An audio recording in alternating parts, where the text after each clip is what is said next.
Mula sa simple hanggang sa magagarbong kasuotang gawang Pinoy ang ibinida ngayong taon sa SONA. Ang ilan sa mga yan may malalim na hugot para sa bayan. Nasa frontline balitang yan si MJ Marfori. It's that time of the year. Tuwing State of the Nation address ng Pangulo, hindi mawawala ang SONA Fashion. Bonggang-bongga man ang red carpet, pero hindi raw ito pang fashion show. Ito ay magsisilbing daan para sa mga VIP guests ng State of the Nation 2024 para ipakita ang mga Philippine textile at galing ng mga Filipino designers sa paglikha. At syempre dahil nga napakalaking event nito at napakadami ng eyeballs sa makakita nito, ito na raw ang paraan nila para syempre ibida ang likhang atin.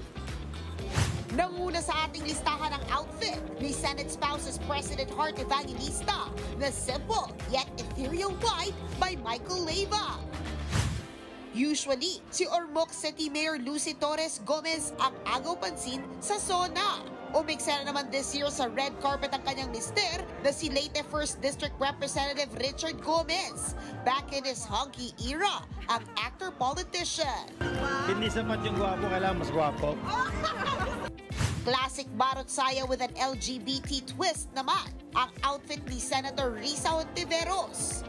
Pamigay ng Equality Coalition, mga nananawagan sa amin lahat sa Kongreso, ipasa na yung SOGIESC Equality Bill. Tulad naman ng nakagawian, bumida rin ang ilang mambabatas na may panawagan at advokasya sa kani-kanilang mga outfit. Gaya na lang nitong agaw pansing itim na Filipiniana ni Gabriela Women's Party List Representative Arlene Brosas. Simbolo raw yan ng pagiging matatag ng mga Pinay kontra sa foreign military aggression.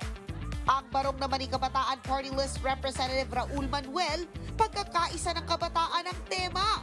Nakasentro naman sa kahirapan ang kay Teachers Party List Representative Franz Castro. Para sa Makabayan Bloc, panawagan lang naman ang mga mensaheng ito sa kanilang outfit.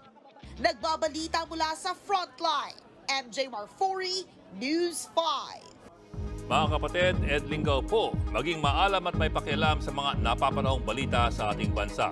Para sa mas malalimang pagtalakay at paghimay sa mga issue at headlines, tumutok lamang at pag-subscribe sa social media pages ng News 5.